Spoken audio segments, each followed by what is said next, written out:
Assalamualaikum warahmatullahi wabarakatuh. Selamat pagi Bapak Ibu Waalaikumsalam semuanya. warahmatullahi Warahmatullahi wabarakatuh. Salam sejahtera untuk kita semua. Yang terhormat Bapak Gilang, Ibu narasumber, Ibu Lucia Pepi, tim dari Wiloka Workshop, tim dari Student Wellness Unit, serta seluruh peserta yang hadir, Bapak dan Ibu Tendik FEB UGM, serta adik-adik mahasiswa. Terima kasih atas kesempatan yang diberikan. Pada pagi hari ini saya akan memandu ya atau memfasilitasi acara sebagai moderator dari webinar pagi hari ini. Nah, sebelum kita masuk ke sesi pemaparan oleh Ibu Pepi, saya akan membacakan terlebih dahulu CV singkat dari beliau. Ibu Lucia Pepi merupakan founder dari CEO dan juga sebagai CEO Wiloka Workshop, dan beliau merupakan lulusan sarjana psikologi dan juga program S2 Magister Profesi Psikologi dari Fakultas Psikologi Universitas Gadjah Mada. Nah, Bu Pepi memiliki pengalaman yang luas dalam praktik psikologi individual dan juga keluarga, dan secara spesifik beliau juga memiliki sertifikasi BNSP untuk psikologi forensik. Jadi memang salah satu keahlian dari beliau adalah di bidang psikologi forensik ya. Dan beliau juga banyak bergerak dalam bidang pendampingan korban kekerasan pada anak dan juga perempuan. Dan beberapa fokus yang dijalani oleh beliau atau beberapa kasus yang ditangani antara lain terkait dengan masalah emosi, dialog, interaksi, pengembangan diri, dan juga kelompok. Nah, selain sebagai konsultan, beliau juga aktif mendampingi masyarakat, melakukan berbagai penelitian, mengisi berbagai seminar, dan juga sebagai pengajar di berbagai perguruan tinggi di beberapa kota di Indonesia, termasuk di Yogyakarta, Jakarta, dan juga Samarinda. Selain itu, beliau juga menjadi kontributor aktif di majalah maupun surat kabar dan telah menulis beberapa buku di bidang psikologi, diantaranya yang berjudul Menyadari Pengasuhanku, serta Psikologi Terapan Melintas Batas Disiplin Ilmu. Pada pagi hari ini, Ibu Pepi akan menyampaikan materi yang bertema Semua Peduli, Semua Terlindungi, menjadi fakultas yang ramah bagi seluruh sivitas. Seperti tadi sudah disampaikan oleh Bapak Gilang, bahwa topik mengenai KS ya, atau kekerasan seksual ini merupakan topik yang sangat penting, tapi juga mungkin sensitif ya, dan menurut saya pribadi sangat penting untuk ditingkatkan awareness-nya, karena seluruh sivitas akademika di FEB UGM ini khususnya memiliki peranan yang penting untuk menciptakan kultur dan juga suasana yang aman bagi kita semua. Baik, langsung saja kita simak paparan dari beliau. Kepada Ibu Pepi kami persilahkan. Terima kasih Ibu Pipit. Assalamualaikum warahmatullahi wabarakatuh. Waalaikumsalam warahmatullahi wabarakatuh. Untuk kita semua, Swastiastu, Namo Buddhaya, salam kebajikan. Terima kasih sekali Fakultas Ekonomi Bisnis UGM, Pak Gumilang beserta jajarannya. Hari ini saya diundang untuk kita bersama-sama, mungkin saya lebih ingin menyebutnya kita belajar bersama tentang kekerasan seksual yang sedih sekali. Mungkin sekarang kita bisa bilang ini semakin sering ya kita jumpai pemberitaannya, bahkan semakin dekat dengan lingkungan kita. Salah satunya adalah dengan sivitas akademi gitu ya, tempat di mana idealnya atau seharusnya orang itu namanya akademisi, orang yang kumpulan masyarakat yang bernalar, yang banyak berpikir gitu, tetapi ternyata tentang kekerasan seksual itu sesuatu yang silent juga di sana. Dan menyikapi berbagai peraturan terkait kekerasan seksual, kita boleh merasa bersyukur bahwa akhirnya ada sesuatu yang membuat lebih nyaman, lebih aman gitu ya, tetapi itu hanya satu hal, hanya instrumen saja. Core-nya atau intinya adalah bagaimana kita bersama-sama bergandengan tangan untuk mencegah situasi ini ada di sekitar kita. Hari ini kita berfokus di sekitar kita adalah di fakultas gitu ya, di lingkungan kampus. gitu. Saya kemarin juga mendapat informasi bahwa sudah ada sesi yang belajar bersama dari perspektif hukum. Hari ini kita akan belajar bersama dari perspektif apa sih yang dialami orang-orang di lingkungan itu. Mungkin beberapa teman-teman, Bapak Ibu yang hadir di ruangan ini awalnya berasumsi kita hanya akan bicara tentang korban, tetapi menariknya bahwa ketika bicara kekerasan spesifik seksual antara korban dan pelaku itu interaksinya itu bisa dibilang saling gitu. Jadi hari ini saya juga akan mengajak sedikit melihat tentang pelaku. Karena apa? Karena itu juga yang nanti pada praktiknya atau pada realitasnya akan sangat tipis sekali gitu ya. Nah, saya akan memulai. Apa sih yang namanya kekerasan, spesifiknya kekerasan seksual gitu ya. Mungkin ketika bicara kekerasan, orang akan mudah sekali membahas bahwa kekerasan seksual itu sesuatu yang, oh itu core-nya deh, oh itu intinya. Padahal kekerasan seksual itu kan hanya salah satu kekerasan di antara banyak sekali kekerasan yang dilakukan oleh manusia. Dan antar berbagai kekerasan ini, kalau melihat dari sisi ilmu perilaku atau psikologi gitu, kadangkala tidak bisa dipisahkan gitu. Sebab akibat mana dulu itu bisa kayak telur sama ayam, mana dulu, sampai sekarang nggak ada yang bisa jawab kan, mana dulu sebetulnya yang terjadi. Begitu juga terkait kekerasan seksual. Bahwa bisa saja yang terjadi adalah kekerasan fisik dulu yang kemudian mendorong eskalasinya menjadi seksual, bisa. Atau justru kekerasan seksual itu dorongan untuk melakukan pelanggaran terhadap seksualitas itu kemudian berdampak pada kekerasan yang lain juga bisa. Gitu. Jadi kemarin saya sempat tanya sama Mbak Ika gitu ya, Mbak kita mau bahas apa nih?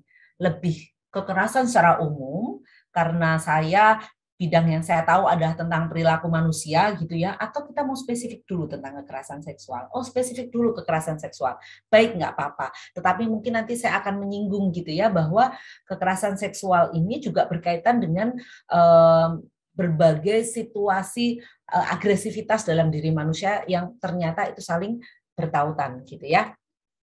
Nah saya kemarin ini pinjem dari tayangannya Bu Ii gitu ya, bahwa ketika bicara spesifik kekerasan seksual gitu, setidaknya ada 2 peraturan yang akan kita ikuti tanda kutip atau menjadi acuan gitu. Nah kalau teman di hukum, di fakultas hukum atau di keilmuan hukum gitu, mereka akan sangat spesifik fokus tentang penggolongan gitu ya, karena semuanya perlu eksplisit gitu, perlu tersurat gitu ya. Agak beda nih dengan psikologi. Psikologi itu seringkali tersirat gitu. Jadi ketika saya pada akhirnya, ini sedikit curcol, saya tuh bukan yang dari awal udah, saya mau mendalami forensik nih, enggak. Tetapi seperti tadi disampaikan moderator bahwa awalnya saya tuh berfokus atau ingin mendalami keluarga. Begitu nyemplung di sana, saya menemui banyak hal-hal yang berkaitan dengan dinamika keluarga yang kemudian nyambungnya itu ke kekerasan, dan itu kemudian berdampak atau berkaitan dengan bagaimana kehidupan di dalam individu-individu keluarga itu. Lalu kemudian kok yang dilalah gitu bahasa Jawanya, saya kemudian mulai terlibat nih, diminta untuk ini gimana toh menjelaskan ini korban kenapa sih, kenapa kok dia diperkosa, maaf kalau bahasa saya mungkin agak terlalu vulgar gitu ya, tetapi dia itu malah nyari-nyari itu kakeknya. Orang di luar psikologi atau yang terutama bahkan teman-teman psikologi pun tidak, karena tidak semua memahami atau mendalami tentang forensik, mereka juga akan bertanya gitu, oh ada ternyata namanya sindrom Stockholm. Bukannya kita logikanya kalau dia udah diperkosa gitu ya, atau mendapat kekerasan dari si A, harusnya dia menjauhi si A. Tapi ternyata ada kondisi bahwa justru yang terjadi korban mencintai pelakunya gitu. dari situ kemudian saya merasa, aduh kayaknya saya harus nambah deh belajar gitu ya tentang forensik. Dan di situ kemudian saya juga berbenturan bahwa forensik itu kaitannya sama hukum. Saya bisa sangat detail menggambarkan apa yang terjadi sama korban, tetapi kemudian ketika berada di ranah hukum, karena berproses hukum, saya harus bisa tuh membuat semuanya tersurat.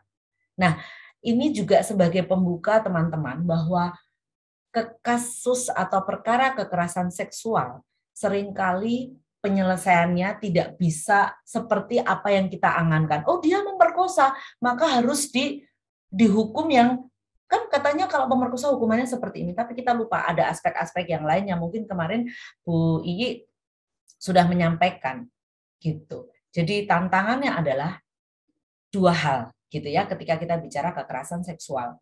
Berfokus pada tadi pemulihannya, kita mau mencegah gimana, apa yang terjadi dan seterusnya, atau bagaimana ini ditegakkan sesuai peraturannya.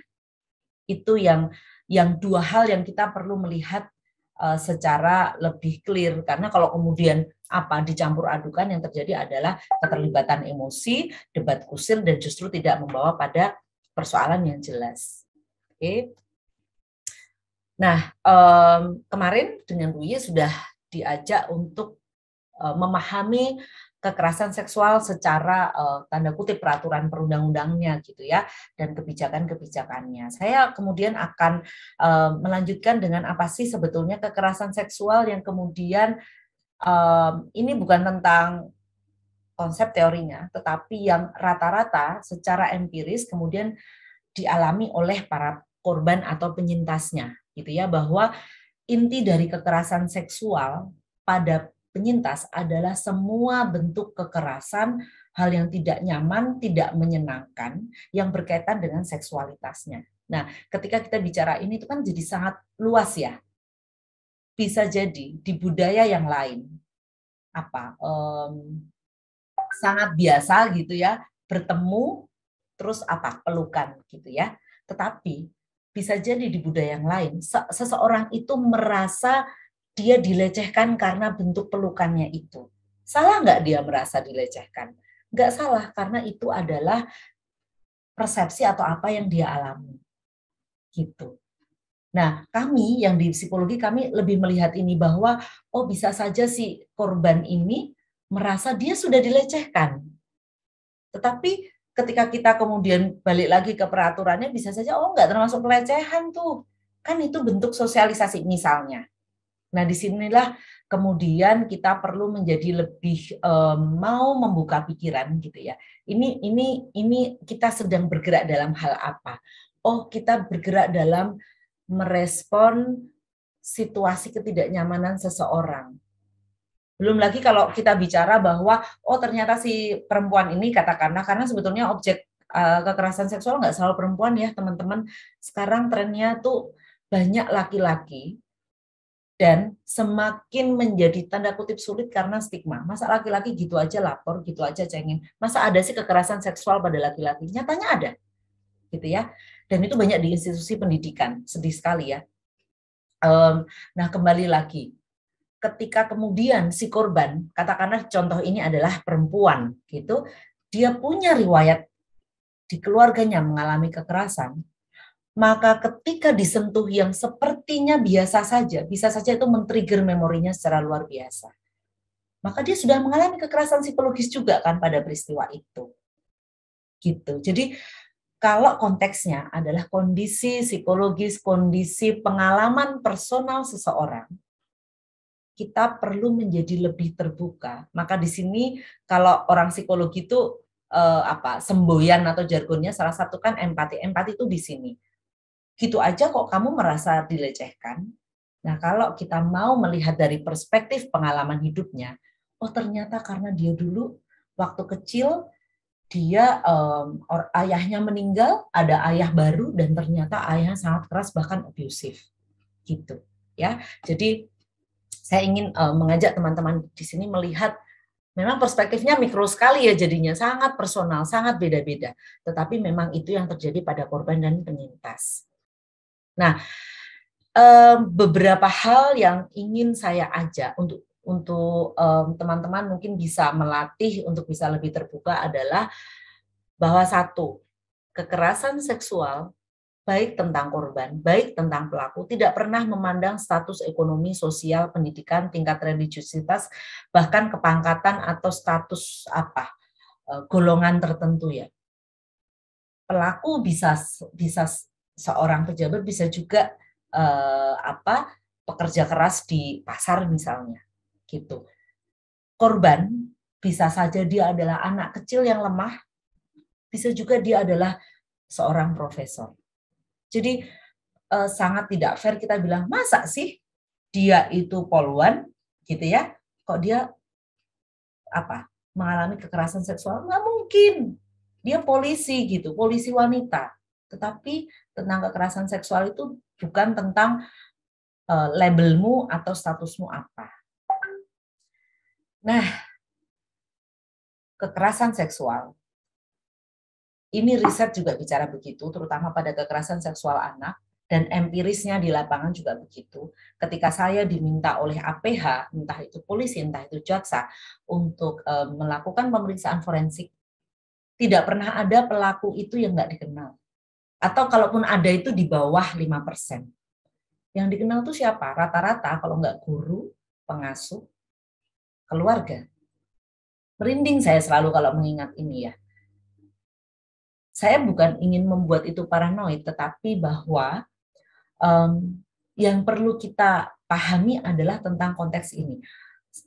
Seringkali atau beberapa tadi itu perbuatan pelecehan atau kekerasan seksual itu ternyata sesuatu yang dianggap kebiasaan itu wajar.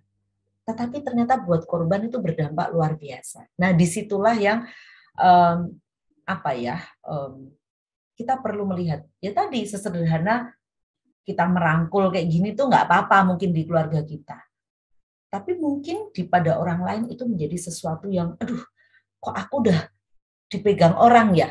Itu bisa sekali berdampak, gitu ya. Nah, ini makanya seringkali korban itu bahkan tidak merasa dia mengalami si pelecehan itu.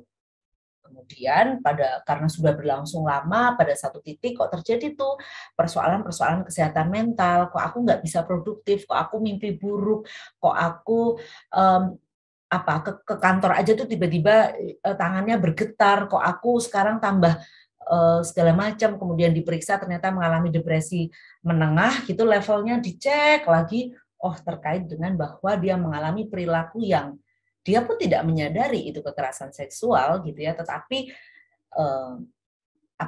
ternyata itu membuat dia nggak nyaman gitu.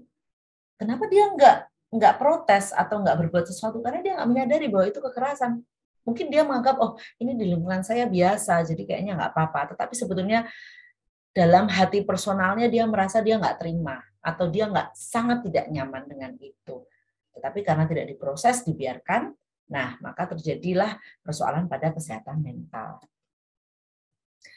Oleh karena itu, ketika kita bicara kekerasan seksual dalam hal atau dalam konteksnya tentang perilakunya, bagaimana kita mencegah, bagaimana kita merespon ketika ada orang di sekitar kita, saya selalu mengajak untuk melihat dari dua perspektif supaya bisa memberikan respon yang lebih tepat, gitu ya. Nah, kita bicara dulu tentang korban. Korban ini dampaknya gimana gitu. Jelas pasti ada tekanan psikologis. Bahkan yang, saya nggak apa-apa, saya baik-baik saja. Atau si korban itu tetap bisa produktif, tetap IPK-nya cum laude, atau ranking 1. Kalau dicek lebih detail pasti ada dampaknya. Kemudian pada anak-anak, rata-rata biasanya mengalami hambatan perkembangan. Maksudnya yang beberapa nih, saya merinding kalau ingat ini. Karena dia sudah di-abuse secara seksual, ada intercourse berkali-kali sejak umur balita, yang terjadi dia matang sebelum umurnya. Dia sudah membutuhkan punya pacar dalam konteks tidak hanya pacar-pacar monyet gitu ya, tetapi kebutuhan seksualitasnya bahkan waktu itu si anak umur 7 tahun gitu. Jadi dia cukup lama pemulihannya di krisis center suatu lembaga gitu ya, karena aduh mulutnya itu udah nggak punya gigi anak umur 5 tahun karena apa? Diserang oleh virus gitu. Jadi karena dia harus dibantu penanganan fisiknya, maka yang rata-rata di krisis, namanya krisis center itu rata-rata 20 sampai 40 hari dia ada dispensasi gitu ya, dia panjang. Nah, akhirnya ada anak yang lain masuk. Nah, kebetulan krisis center anak itu krisis center khusus anak ya, tidak hanya tentang kekerasan seksual. Kemudian adalah anak laki-laki masuk. Apa yang dilakukan ketika host mamnya ada yang masak atau bersihin rumah, ya si anak laki-laki itu diajak aktivitas seksual. Kenapa? Ya karena perkembangannya sudah berbeda daripada anak seusianya. Lalu terjadilah, kalau yang lebih dewasa biasanya muncul konflik-konflik dalam diri, terutama bila pelakunya adalah kerabat dekat. Masa sih ayah yang harusnya melindungiku? Saya mendampingi seorang penyintas. Waktu itu dia kelas 3 SMA tahun pertama. Ternyata perbuatan ayah kandungnya maksudnya kelas 3 semester pertama. Perbuatan ayah kandungnya melakukan intercourse sama dia itu sejak kelas 1 semester 2 terakhir. Kenapa sampai ketahuan? Karena pada akhirnya ibunya melihat sendiri. Dan itu sudah 1 tahun. Itu sama saya bisa dibilang hampir 2 bulan, kalau ketemu cuma nangis. Saya nggak punya cerita apapun dan saya biarkan itu. Ternyata apa yang berat itu sudah bukan tentang saya di aktivitas fisik seksualnya, bukan, tetapi konflik bahwa ini ayah saya harusnya melindungi kok begini, ini ibu saya kok diam saja, jangan-jangan ibu saya jadi membenci saya gitu. Makanya dia menjadi freezing, dia diam sampai ketahuan karena ibunya ngelihat sendiri malam-malam kok suamiku nggak ada di sebelah gitu. Dia keluar ternyata ada di kamar anak perempuannya dan sedang menindih. Gitu. Jadi berbagai konflik juga dialami korban, membuat mereka seringkali tidak berbuat apapun. Kemudian ya jelas tekanan psikologis dan kemudian dampak-dampak fisik gitu. Bayangin ya, kalau tadi si anak umur 5 tahun dia nggak tahu tiba-tiba di giginya rontok-rontok gitu. Ternyata virus gitu. Jadi di vagina saja, karena ternyata dia pakai juga di mulut dan virusnya ada di seluruh tubuh si anak itu. Kasihan sekali. Saya tolong diingatkan waktu ya, karena kalau udah begini tuh saya rasanya pengen banget cerita supaya ayo kita bergerak bersama gitu loh. Oke, kalau sosial ini juga yang kadang-kadang saya gemes gitu ya. Stigma itu masih luar biasa bahkan pada korban dan keluarganya. Ketika kemudian lapor gitu ya, itu yang terjadi adalah kamu ngapain sih lapor-lapor, kan itu malu-maluin keluargamu. Bingung kan?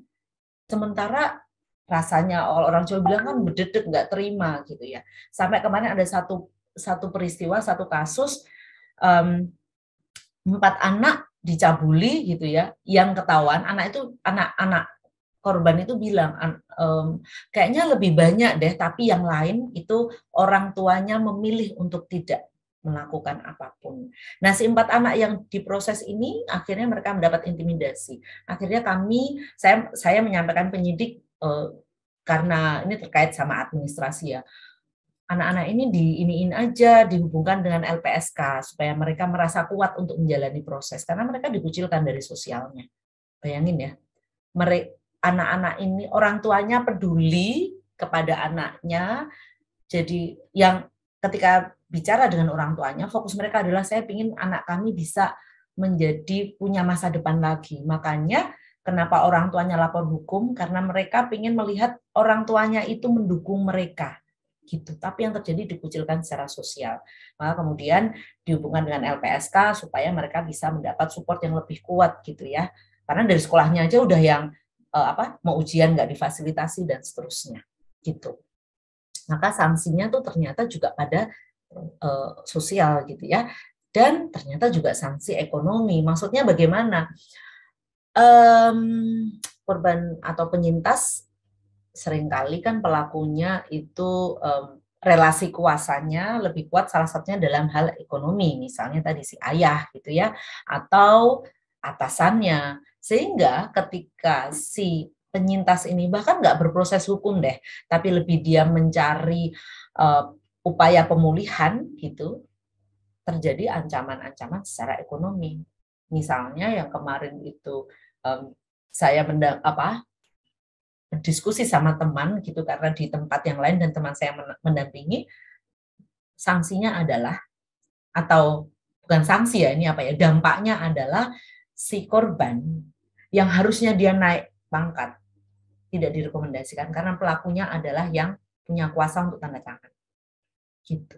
Jadi akhirnya dia tidak memproses hukum.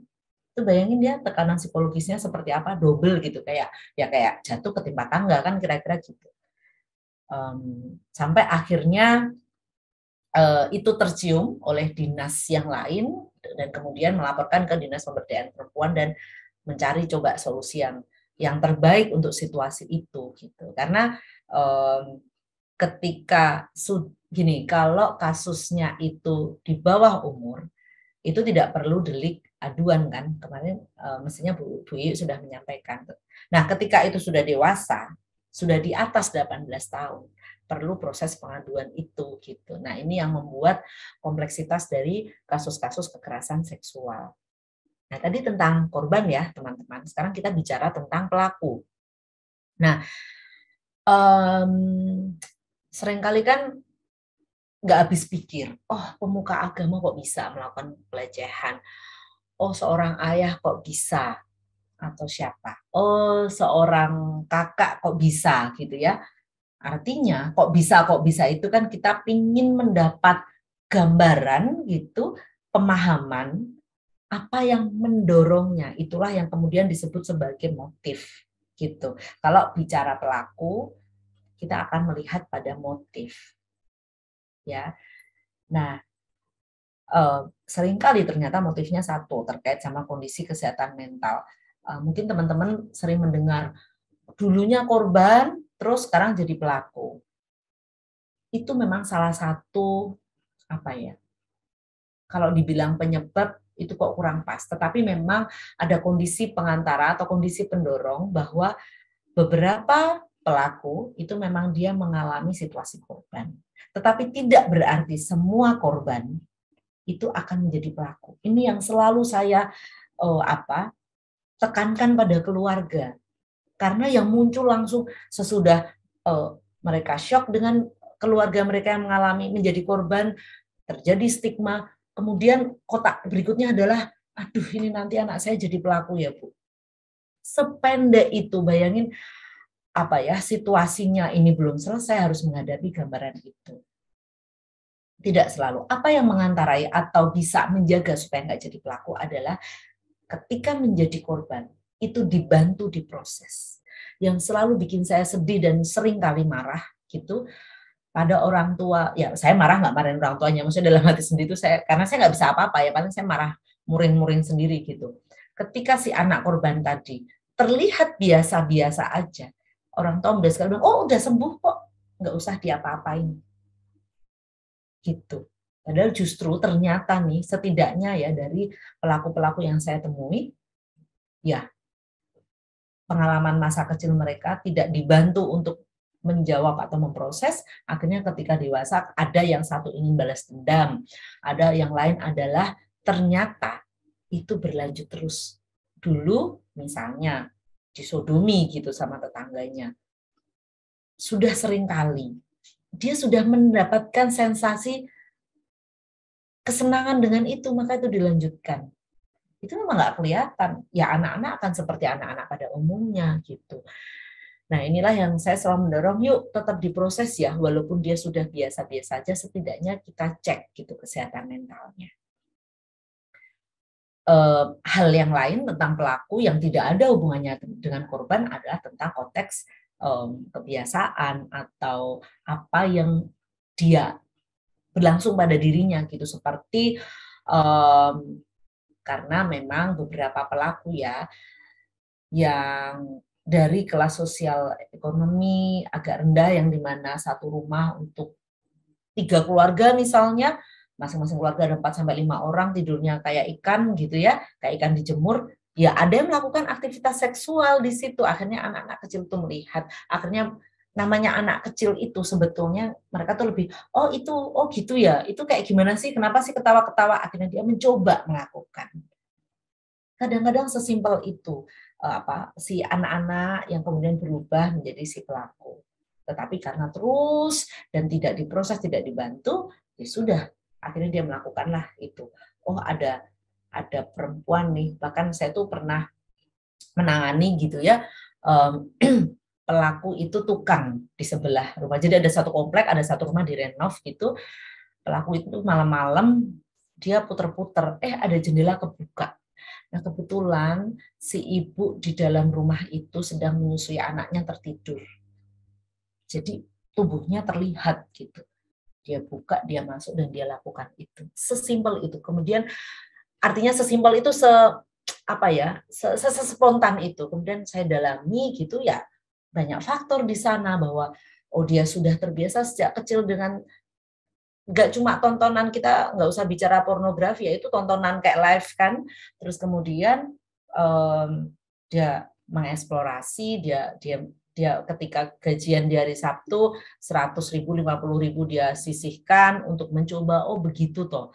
Maka secara biologis ya dia sudah akan aktif kan secara seksual gitu. Itu yang banyak terjadi pada pelaku gitu. Nah, lalu ketika saya atau orang di sekitar saya ternyata mengalami si kekerasan seksual ini, sebetulnya kita perlu seperti apa sih gitu ya. Yang pertama, mari kita mulai dari respon tentang apa sih yang perlu dijaga atau ditangani saat itu. Jadi respon kedaruratannya dulu. Seperti kita cek fisiknya. Lalu kita cek kondisi mentalnya. Misalnya ternyata kejadian itu, udah waktu lebaran kemarin, lebaran bulan apa? Aduh, udah 3 bulan misalnya. Tetap saja mari kita cek kondisi kesehatannya. Kalau dia sudah remaja perempuan, tetap dicek ya. Misalnya sih sampai bilang itu kemaluannya dia masuk. Oke, kamu terakhir haid kapan? Mungkin kalau buat ibu, buat orang tua itu udah yang langsung harus sambil nafas, mempersiapkan diri mendengarkan resiko itu, ya kan? Tetapi itu yang memang perlu dilakukan pertama. Lalu cek mentalnya.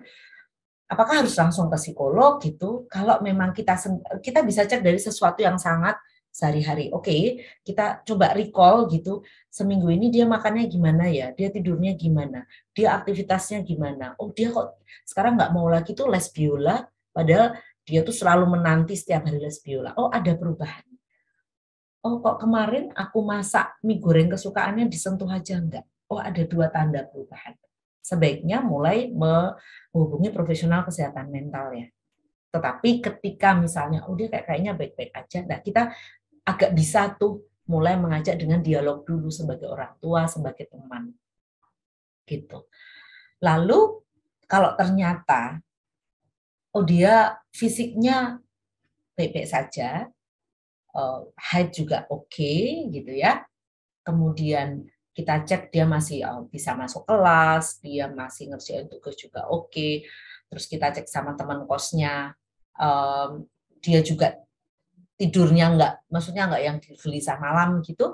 Oke, kita cek dulu tentang pemenuhan kebutuhan dasarnya. Maksudnya kita tanya, kita pastikan sama penyintas ini, kamu sekarang butuh apa?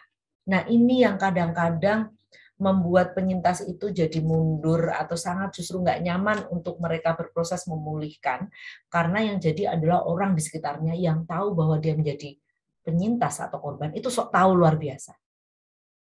Itu justru menimbulkan ketidaknyamanan yang bertubi lagi atau bahkan bisa menjadi victim kedua, kayak langsung diseret ke kantor polisi atau parahnya lagi diseret ke kantornya pelaku terus teriak-teriak di situ. Itu justru membuat si penyintas menjadi sangat kewalahan di situ. Jadi mari kita bertanya gitu ya, kamu butuhnya apa? Kadang-kadang sesimpel, boleh nggak kalau sekarang di kampus aku ditemenin terus ya? Sesimpel itu loh. Nggak perlu yang, ayo tak temenin ke Polres gitu. Karena bisa saja mereka tuh nggak siap. Atau sesimpel, ini tuh gara-gara aku kayak si pelaku mereka bertemu pertama tuh di perpustakaan misalnya, dan aku sekarang lagi harus ke perpustakaan nih. Aku rasanya nggak sanggup, tapi aku harus nih karena ngejar. Bisa nggak aku ditemenin? Bisa nggak aku dibantu? Hal-hal seperti itu bisa jadi sangat dibutuhkan oleh penyintas pada awalnya. Lalu ketika memang situasinya dia masih sangat trigger, masih sangat terbangkitkan, kita bantu dia untuk survival. Misalnya pelaku adalah yang baru saja saya dampingi kan pelaku itu kayak presiden konsorsium, tapi dia harus tetap berinteraksi di sana, gitu kan? Karena dia harus lulus tuh, gitu loh kira-kira. Ini kan dua situasi yang menegangkan. Jadi kita bantu, oke. Jadi yuk kita mikirin kira-kira supaya kamu tetap menjalani sesi-sesi terakhir ini kamu butuh apa. Jadi kita bantu dia ngelis. Oh aku butuh ditemenin, udah. Mungkin dia nggak bisa berpikir, kita bisa kasih opsi. Mungkin nggak, misalnya kita minta dispensasi, kita ketemu siapa, tak temenin. Nah kita bantu dia untuk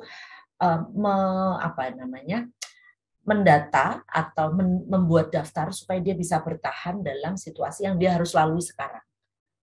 Beberapa penyintas bisa yang dapat, oke, kamu boleh deh, misalnya itu di tempat kerja, work from home dulu. Oh, oke, jadi respon survivalnya itu sangat mudah. Tetapi ada yang tadi, misalnya juga dia sedang menyelesaikan praktek kerjanya harus ada di sana.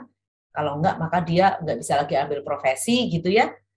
Nah, itu kan kita harus bantu dia untuk mencari cara supaya dia tetap bisa melangkah. Karena ini enggak ada gantinya nih, gitu. Jadi respon kedaruratan dulu ya. Oke, berikutnya. Nah, kalau situasi darurat itu sudah tertangani atau ada jalannya, boleh banget kalau kita punya energi. Nah, ini catatannya. Kalau kita punya energi, kita bantu penyintas atau korban itu untuk memproses emosinya. Gitu. Beberapa budaya di negara kita atau di kelompok suku bangsa itu kan tidak memberi ruang pada beremosi. Nah itu ternyata semakin bisa memperburuk situasi, gitu ya. Apa nih yang perlu kita lakukan? Jadi kita menurunkan pola-pola yang memendam atau memaksa si korban untuk segera baik-baik saja. Itu tuh kita respon seperti itu tuh kayak dikecilkan. Yang diperbesar apa? Yang diperbesar adalah korban atau penyintas dibantu memproses atau mengkanalkan emosinya dulu. Kalau dia adalah korban, kalau dia adalah orang yang diambil, ya, dirampas kebebasannya seperti itu, wajar nggak kalau dia marah? Wajar sekali. Wajar nggak kalau dia sedih? Wajar. Dikasih ruang, ditemenin buat itu. Bukannya bilang, masa kamu marah sama bapakmu? Itulah yang membuat situasi psikologisnya semakin nggak nyaman. Karena dia dipaksa untuk tidak memiliki emosinya yang sedang ada. Dia masih marah, dia masih sedih. Gitu. Maka tadi ketika pada korban yang sudah 1 tahun di intercourse gitulah ya oleh bapaknya, dan dia ternyata punya konflik begitu, dia baru 1 kalimat nangis itu ya saya kasih ruang ya, karena saya psikolog kemudian saya proses. Tapi kalau teman-teman di sini, teman-teman bisa bantu dengan apa? Oke, kamu benci banget ya sama bapakmu sekarang, udah nih kertas gambar bapakmu dicoret-coret aja. Jadi biarkan itu keluar dulu. Itu bukan solusi menyelesaikan ya, tetapi membantu ketegangan emosinya untuk turun dulu. Gitu. Itu sangat bisa dilakukan teman-teman yang bahkan bukan seorang psikolog atau terapis sekalipun. Nah, kalau dia sudah dibantu untuk ketegangan emosinya turun, maka kita boleh atau kita bisa untuk mendorongnya untuk memproses lebih lanjut gitu. Apakah dengan aspek hukum? Kita ajak diskusi. Aduh, saya nggak tahu, sama-sama nggak tahu. Teman-teman datang ke penyidik atau datang ke kantor polisi untuk tanya, boleh. Ini yang kemudian sering salah kaprah gitu ya. Anak remaja diperkosa oleh bapaknya, dia ingin tahu konsekuensinya segala macam. Kemudian ditakut-takuti, nanti kalau kamu lapor polisi, kalau kamu kantor polisi itu kamu lapor, kalau lapor nanti bapakmu di penjara. kita boleh kok tanya gitu, ini saya harus gimana ya, sebaiknya gimana ya. Kita bisa bilang, saya belum mau bikin laporan polisi, saya mau nanya-nanya dulu, saya mengalami ini. Atau yang konteks lain adalah yang sekarang itu sering kali menakutkan adalah nanti saya dilaporkan balik pakai undang-undang pencemaran nama baik gitu. Benar nggak? Nah itu kita bisa tanya sama APH. Yang bisa jawab itu APH. APH itu kan bisa pengacara, bisa polisi, bisa jaksa. Yang mungkin karena kantornya ada di mana-mana, polisi boleh nanya. Kalau nggak puas, ya memang begini ya, polisi itu kan nggak semua paham tentang hukum. Maka spesifiknya silahkan tanya ke namanya bagian PPA. Tanya, diskusi di sana, gitu ya. Oke. Ibu Pepi, ya. Mohon maaf 5 menit lagi ya Bu Oke. untuk sesinya. Baik. Terima kasih. Ya. Baik, saya percepat gitu, mungkin nanti kita bisa lanjut ke diskusi sesudah hukum, respon dampak lebih lanjut. Apakah dia perlu ditangani fisik dan mentalnya atau cukup? Apakah dia perlu pindah sekolah?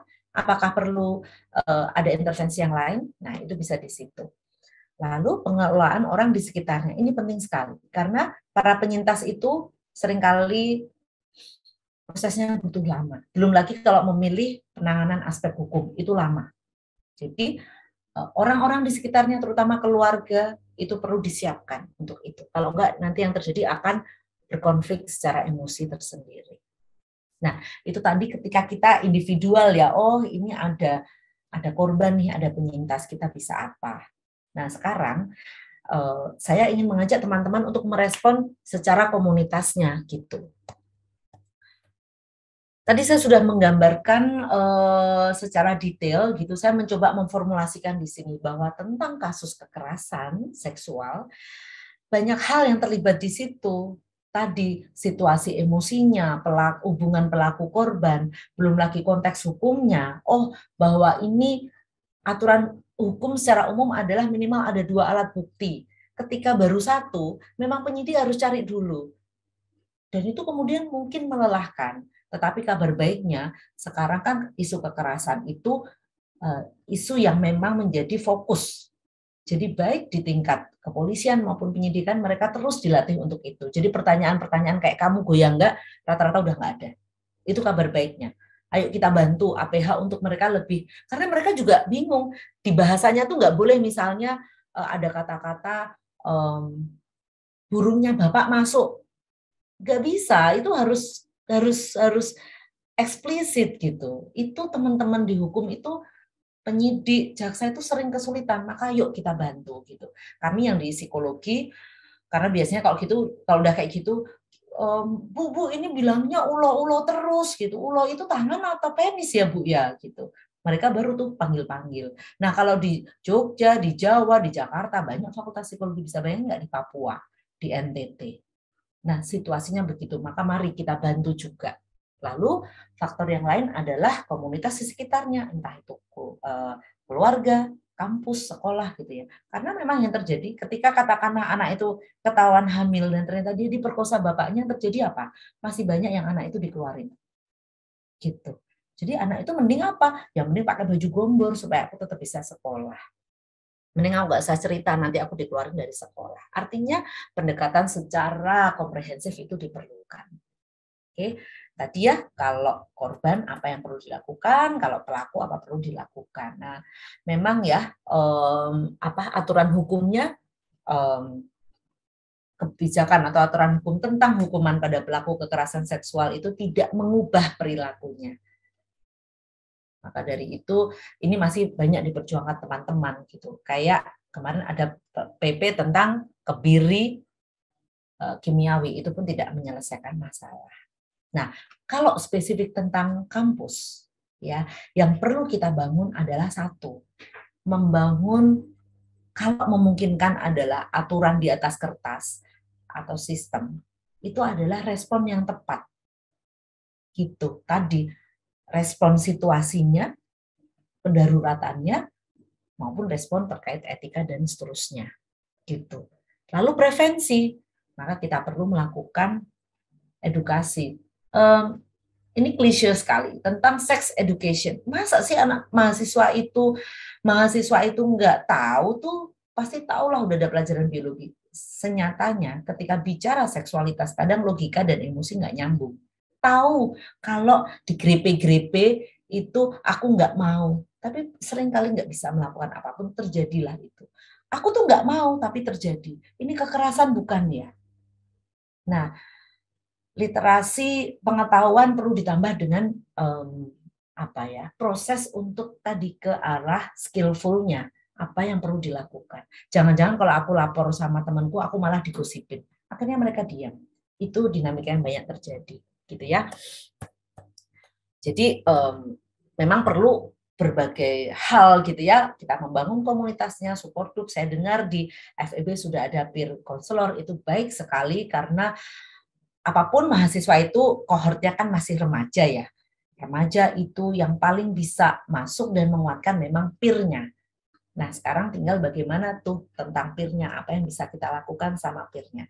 Idealnya, kalau kita bicara peer counselor, itu seharusnya adalah yang paling enggak kuning atau hijau.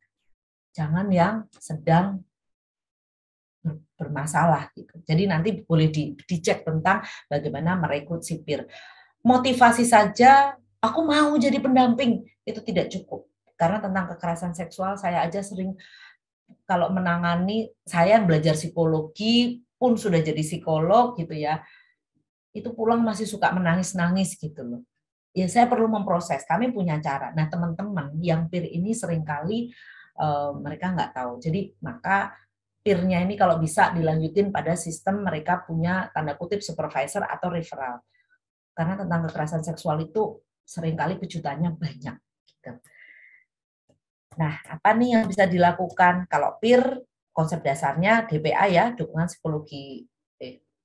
psikologis dasar, DPD jadinya ya. Jadi mereka dilatih untuk mengamati, mendengarkan, mendukung. Kalau nggak bisa atau di luar kemampuan mereka, menghubungkan. Nah, ini yang banyak terjadi sama peer. Kalau boleh saya nambah dikit aja. Ketika teman-teman yang termotivasi menjadi peer, gitu melakukan konseling, boleh kok itu. Mereka merasa harus menyelesaikan. Nah, ini yang perlu kita dorong sama teman-teman peer. Kalian bukan terapis, jadi kalau kalian sudah nggak bisa, kewalahan, ayo di-refer. Itu tidak menjadikan kalian peer counselor yang buruk. Justru itu peer counselor yang benar, yang sehat, yang efektif. Indikatornya apa? Oh, aku kok udah mulai ketarik ya. Nah, nanti ada bisa bahasan tersendiri nih. Supaya apa? Supaya si peer-nya ini juga tidak menjadi victim yang lain dan korban yang memang sedang berproses dia tertangani dengan benar. Jadi ada batasannya memang gitu. Oke. Nah, prosesnya kira-kira nanti apa yang dilakukan peer mengajak sisi emosinya saja itu sudah lebih dari cukup dan menemani. Ya, bertanya, mendengarkan, kemudian ayo memproses bersama dalam arti yuk keluarin emosimu, itu sudah lebih dari cukup untuk teman-teman. Oke, begitu dari saya, teman-teman, dan kebetulan minggu depan akan ada bahasan spesifik dari kami, terbuka di Wiloka. Boleh sekali kalau teman-teman di sini tertarik untuk belajar lebih spesifik tentang aku mendukungnya gimana, topiknya tentang talk show memberikan dukungan, gimana sih cara mendukung teman kita ketika mereka sedang kesulitan atau mengalami kekerasan seksual. Gitu. Saya kembalikan kepada moderator, mungkin kita bisa diskusi pada topik bahasan yang lebih konkret teman-teman alami sekarang. Terima kasih. Terima kasih sekali kepada Ibu Pepi atas pemaparan materi yang sangat menarik ya. Jadi kasus terkait dengan kekerasan seksual yang mungkin saat ini dibahas di dalam konteks kampus, tetapi juga sangat mungkin untuk terjadi dalam kehidupan kita sehari-hari. Dan kita juga telah menyimak tadi bahwa bagaimana kekerasan seksual ini merupakan hal yang sangat kompleks dan banyak sekali faktor yang mempengaruhi dari sisi psikologis, mental health, ekonomi, fisik, dan lain-lain, sehingga sangat penting bagi kita untuk bisa aware bagaimana cara menjadi pendamping ya pendengar yang baik untuk bisa membantu korban apabila terjadi kasus kekerasan seksual di kampus tercinta ini. Nah, selanjutnya adalah sesi diskusi atau sesi tanya jawab. Ini kami buka kepada seluruh Bapak Ibu peserta, dipersilahkan untuk mengajukan pertanyaan, bisa langsung open mic atau melalui kolom chat ya. Monggo Bapak Ibu dipersilahkan. Jadi terima kasih kepada Bapak Ibu yang sudah bertanya. Ini ada yang direct message, ada juga yang melalui chat ya secara langsung. Saya bacakan yang pertama adalah bagaimana menegakkan diagnosis, apakah diperlukan bagi korban, apakah korban memerlukan penanganan terlebih dahulu ataukah melanjutkan ke ranah hukum. Ini saya langsung jawab ya, atau beberapa pertanyaan. Oke, diagnosis ya. Oke, ada dua hal sih, karena begini, pada kenyataannya tidak semua korban itu mengalami persoalan kesehatan mental yang berat, gitu. Tetapi pasti berdampak, sehingga ketika kemudian dilakukan upaya penegakan diagnosis itu akan panjang, dan itu ya balik lagi, ini tuh kan kayak apa ya, kayak kita lari sprint mungkin. Jadi ini tuh harus sebetulnya ditangani seperti apa nih? Kan kalau kecelakaan tuh jelas, oh berdarah di lutut, ini dicek, ini cuma luka luar, luka dalam. Kalau kondisi kekerasan seksual ini kadangkala kita perlu segera kayak responnya ini mau diproses apanya nih, gitu ya. Jadi kalau kita bicara diagnosis, kalau terkait pada pemulihan, seringkali teman-teman di lapangan psikolog gitu akan lebih melihat pada respon kedaruratan yang perlu dilakukan dulu, gitu ya. Tetapi beda ceritanya ketika kemudian kasusnya diproses hukum, lalu dari pihak entah penyidik, entah penuntut gitu, jaksa meminta gambaran kondisi psikologisnya. Biasanya dibutuhkan diagnosis. Tetapi diagnosis kesehatan mental seringkali mensyaratkan waktu. Misalnya kondisi depresi itu sebetulnya ada timeline waktunya, baru disebut depresi. Gangguan depresi itu sesudah misalnya sekian bulan. Maka kami biasanya akan lebih menggambarkan pada ini gejala mengarah apa. Gitu. Diagnosis biasanya dibutuhkan pada proses hukum. Nah, tetapi kalau memang situasinya sangat berat, memang perlu sekali penanganan yang medis klinis gitu. Contoh situasinya sangat berat apa ya, sampai dia tidak bisa mengenal orang, histeris setiap saat. Oke, maka itu sudah menunjukkan indikasi adanya persoalan kesehatan mental yang berat. Kira-kira gitu ya, Bu Pipit ya. Ya, terima kasih Bu Pepi atas tanggapannya. Lalu selanjutnya ini ada pertanyaan dari Ibu Hefon. Bagaimana jika sebagai dosen mendapati ada mahasiswa yang memiliki masalah seputar kekerasan seksual? Jadi sebaiknya apa yang harus dilakukan oleh dosen tersebut? Oke. Kompleks memang. Yang pertama adalah merespon mau mendengar dulu. Artinya misalnya kalau memang mahasiswa itu langsung datang ke kita, maka kita kita dengarkan. Ibaratnya oke, kamu curhat apa? Silahkan curhat dulu. Sesudah itu kemudian ditanya tadi, kondisinya seperti apa? Respon kedaruratan tadi. Misalnya sampai terjadi intercourse dan kita tanya, oh iya saya belum pernah melakukan sebelumnya, artinya di fisiknya kan ada ketegangan. Tanya, ada nggak bagian yang masih sakit? Mau nggak perlu periksa nggak ke dokter dan seterusnya. Lalu kita cek tadi kondisi kesehatan mental yang dasar adalah apakah dia bisa masih mampu nggak berfungsi sehari-hari dan melakukan rutinitas. Itu silahkan dicek. Jadi kayak kamu makan sehari berapa kali, tidurmu gimana, kamu bersemangat nggak ke kampus? Enggak Bu, karena dosennya nyebelin semua. Oh, beda perkara. Tapi kayak, aduh aku kalau bangun saya udah merasa nggak berharga lagi. Oh, ini ada catatan. Jadi kita respon dulu, kita beri ruang dulu. Nah, dari tadi saya cari nih katanya apa? Kita beri ruang dulu untuk dia mengungkapkan, karena para korban itu Seringkali mereka merasa ada nggak ya orang yang percaya sama saya. Jadi itu respon kedaruratan penting banget gitu. Jadi biarkan mereka mengeluarkan dulu apa yang mereka gelisahkan. Lalu boleh kita tanya ketika semua sudah, kita tanya kamu butuh apa sekarang. Tadi ya basic respon dasar survivalnya dulu. Sesudah itu bisa, kemudian mungkin dengan waktu kita bisa cek kamu mau memproses seperti apa, memproses hukum, atau misalnya di lingkungan kampus memproses etik, karena ada juga kebijakan itu kan, karena ini sudah di atas 18 tahun, maka bisa saja diproses etik, tidak diproses hukum. Atau kamu mau fokus, saya mau survive, saya nggak peduli, saya pokoknya nggak urusan. Tapi saya nggak mau lagi kebayang-bayang. Oke, mungkin kita bisa refer kalau di UGM ada di GMC atau di UKP Fakultas Psikologi ya, itu bisa disupport di sana. Karena seringkali saya temui juga orang di sekitar penyintas itu dia akan insist gitu ya, bilang kalau kamu nggak menghentikan ini, nggak lapor ini, akan ada korban yang lain. Ini membuat korban menjadi terbebani. Padahal dia sedang, aku nggak yakin, aku takut. Kayak kemarin tuh ada mahasiswa yang saya tangani di sebuah kampus gitu, dia bilang, kalau ibu saya di kampung saya tahu.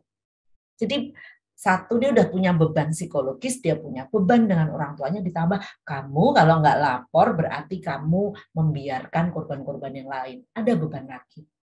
Jadi yang terpenting adalah kita berfokus pada korbannya. Begitu. Baik, terima kasih sekali Bu Pepi atas tanggapannya. Bu, ini mungkin pertanyaan lanjutan ya. Apabila ternyata mungkin yang ditangani itu adalah korban yang bersifat sangat tertutup gitu. Dia tidak mau terbuka apabila sesungguhnya dia menjadi korban KS ya. Jadi sebaiknya apa yang perlu dilakukan, karena mungkin pelaporan terkait dengan kasus kekerasan seksual ini mungkin hanya sebagian kecil saja ya dibandingkan dengan kasus yang sebenarnya terjadi. Jadi sebetulnya apa yang bisa dilakukan untuk ya membuat mungkin korban lebih terbuka dan mau sharing gitu ya. Terima kasih. Betul, karena memang tadi ya tentang perkara kekerasan seksual itu unik sekali. Dia nyata ada, dia nyata menyakiti, tetapi luar biasa seseorang itu mau bahkan memproses dirinya. Makanya tadi mendingan udahlah biarin aja aku kayak gini, nggak usah diproses, nggak usah dibantu pemulihan. Karena misalnya masalah stigma, masalah harga diri, dan seterusnya. Nah, andai ada di sekitar kita yang kita dengar tuh rumorsnya bahwa kayaknya dia kemarin katanya di ini loh, dilecehkan oleh kakak tingkatnya misalnya. Tapi dia nggak mau cerita, tetapi kemudian menunjukkan ada kondisi yang ke arah negatif perilakunya, entah jadi nggak fokus, nggak segala macam. Nah, kita bisa masuk dari sesuatu yang terlihat itu, yang berbeda itu. Lebih pada kita masuk dulu untuk kamu misalnya, kamu kok tumben nggak fokus belajar, yuk kita belajar bareng. Jadi bantulah dia untuk survival dulu. Karena biasanya yang tidak mau terbuka cerita, itu dia struggling di dalamnya itu sedang luar biasa. Belum lagi kalau ditambah dia tipe yang tertutup orangnya. Maka kita bisa bantu untuk sesuatu yang memang dia butuhkan. Oh, aku harus lulus, IPK aku harus bagus, kalau enggak pulang besok aku bisa-bisa aku dihajar bapakku. Kita kan nggak pernah tahu ada cerita ini. Maka kalau situasinya begini, yang memang perlu dia fokuskan sekarang adalah tentang dia harus IPK-nya 3,5. Gitu. Nah, nanti misalnya, aduh kacau banget, nggak bisa fokus belajar gitu. Kita bisa bilang, ayo kita mau kok tak temenin. Kadangkala kita tuh lupa bilang, saya temeni yuk gitu. Itu penting banget buat para penyintas. Kalau enggak yang mereka pikirkan aku sendirian lagi, aku memproses lagi, nanti ditanya-tanyain lagi. Tapi kalau mereka yakin, mereka tahu ada orang yang mau nemenin, bisa jadi situasinya berbeda. Bukan kadang-kadang mereka tuh takut atau khawatir bahwa mereka harus mengalami peristiwa itu dengan cerita. Makanya mereka menghindari untuk cerita. Gitu. Tetapi ketika kita hadir dengan kamu butuh apa? oh mereka tahu bahwa aku nggak diobrol-obrol lagi, nggak diublek-ublek lagi tentang peristiwa yang aku tuh pengen buang itu ke laut, gitu kan? Gitu. Jadi mungkin dimulai dengan sesuatu yang kita lihat bahwa wah ini dampak nih. Nah kita mulai aja dari situ. Nggak harus kita tuh tahu apa ceritanya, itu nanti-nanti aja. Pisahin keponya ya, karena mereka ini begitu kepo udah masuk biasanya empati nggak jalan soalnya.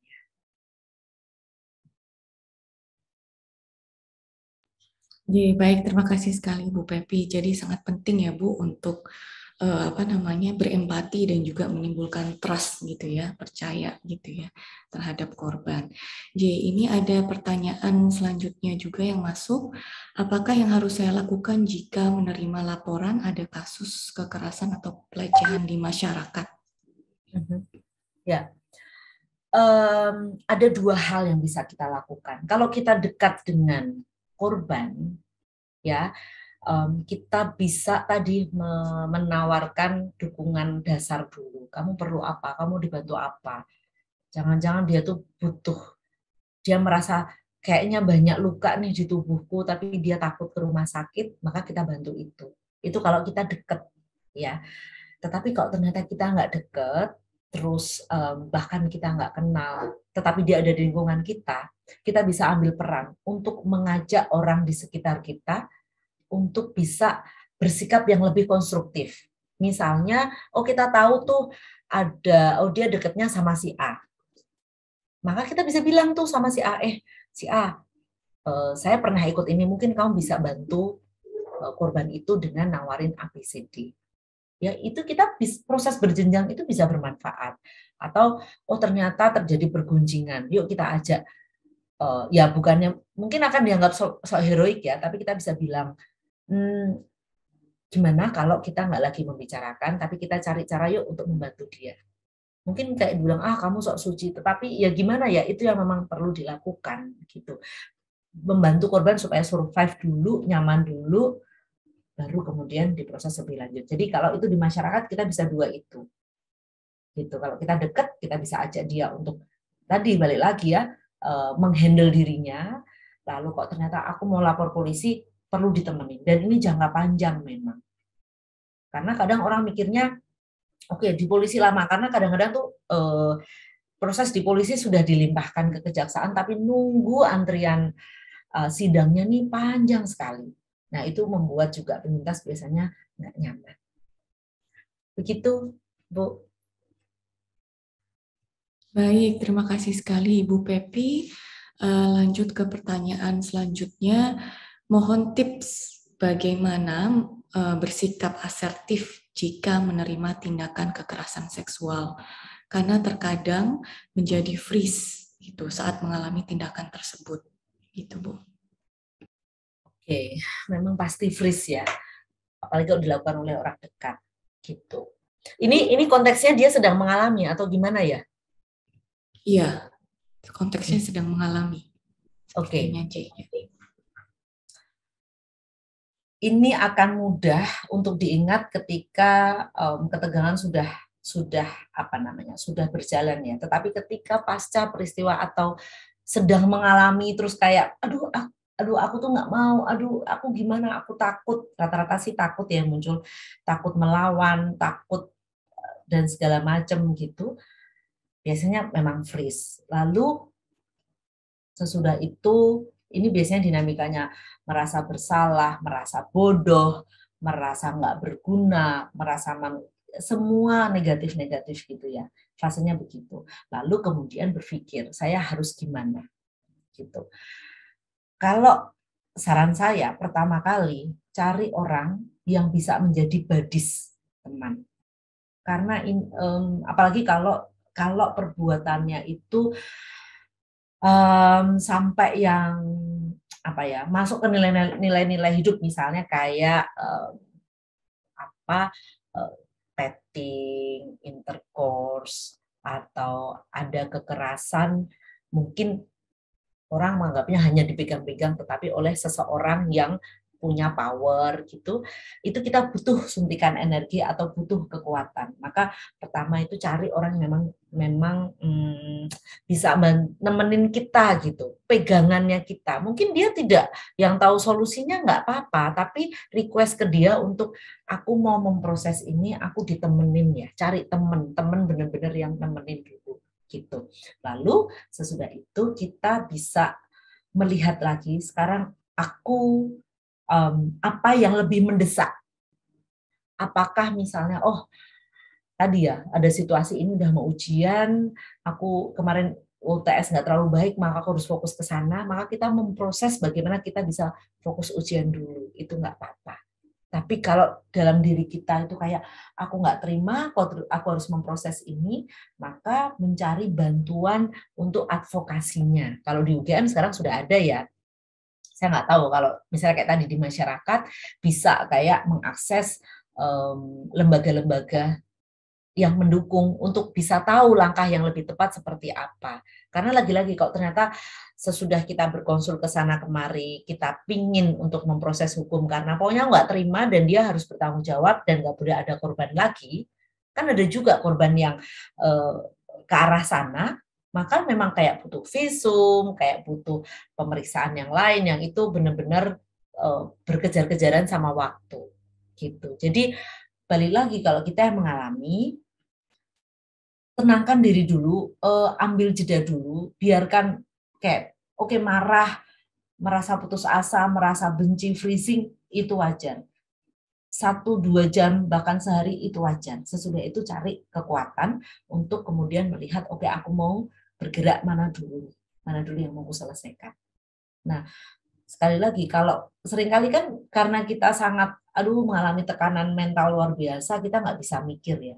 Maka dari itu carilah bantuan berpikir yang benar. Nah ini yang juga saya pingin teman-teman pingin ajak ya. Seringkali udah kita nggak bisa mikir, kita tidak mengakses pada yang tepat. Akhirnya yang terjadi adalah kayak hoax gitu. Udah nggak usah aja, udah kamu diem aja, malu-maluin keluarga. Perspektifnya apa? Makanya kalau ini ada misalnya di konteksnya kita mahasiswa atau kita ada di komunitas, banyak sebetulnya lembaga-lembaga yang bisa membantu kita mengambil keputusan yang lebih tepat. Gitu. Kalau di UGM misalnya malu ke kalau ke unit layanan, saya lupa namanya, ULT ya, unit layanan terpadu, udah pasti kamu kena kekerasan seksual.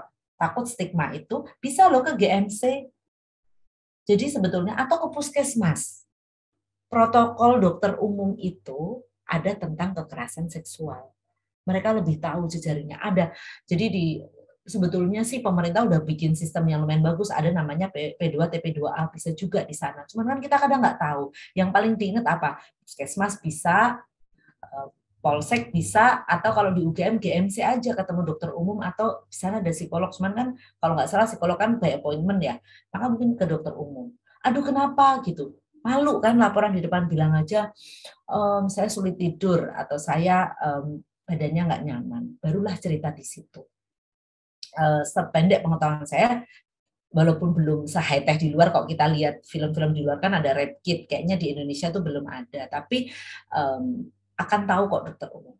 Kenapa saya bisa bilang gini? Karena saya dulu di puskesmas, itu awal-awal jadi psikolog. Jadi begitu kemudian ada isu kekerasan, itu pasti dilibatkan psikolog. Belum bicara kekerasan seksual loh, baru isu kekerasan. Terus nanti kalau udah seksual sama kepala puskesmasnya, oke kita konsultasi tuh sama polsek gitu. Jadi sebetulnya jejaring sistemnya sudah ada, cuman kita masyarakat seringkali nggak tahu ya. Jadi paling gampang ya tadi yang simbol-simbol kita apal, puskesmas atau polsek atau GMC, bisa ke sana. Gitu. Baik, terima kasih sekali Bu Pepi. Pertanyaan selanjutnya adalah bagaimana cara mengetahui seseorang apakah benar ia dilecehkan atau tidak? Karena bisa saja ada maksud seperti dendam dengan pacar atau ada niat untuk menjatuhkan seseorang dengan cara mengaku ia korban pelecehan seksual. Mungkin belum lama ini juga ramai di berita ya, ada artis juga yang menjadi korban pelaporan yang ternyata beliau akhirnya terbukti tidak bersalah gitu ya.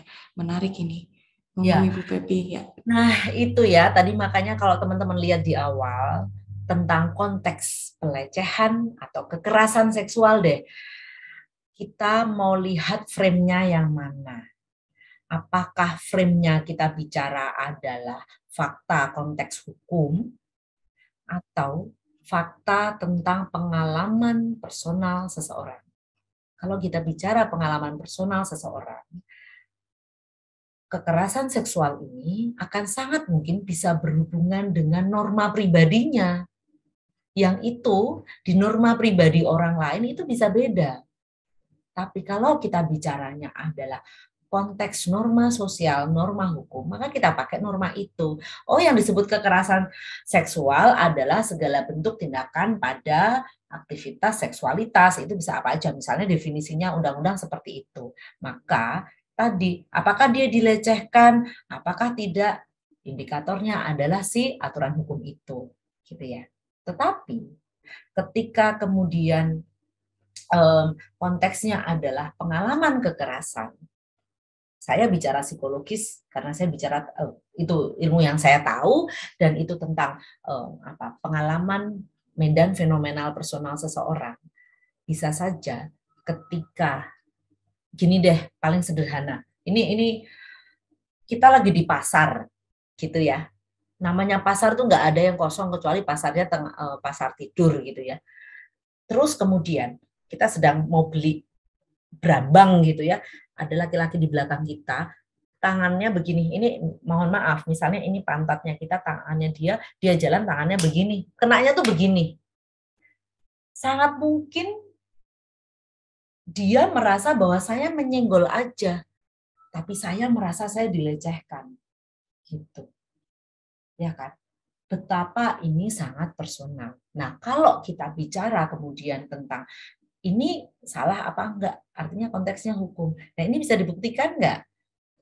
Kalau teman-teman penyidik itu akan bicara tentang motifnya apa, niatnya apa, itu yang dibuktikan niatnya. Apakah dia sengaja, oh itu ada Pepi lagi beli bawang merah, oh pantatnya di sana saya pegang, itu ada niat. Misalnya seperti itu, gitu ya. Jadi artinya kalau tadi pertanyaannya maksudnya seperti dendam dengan pacar, menjatuhkan seseorang, maka kita perlu membuktikan itu.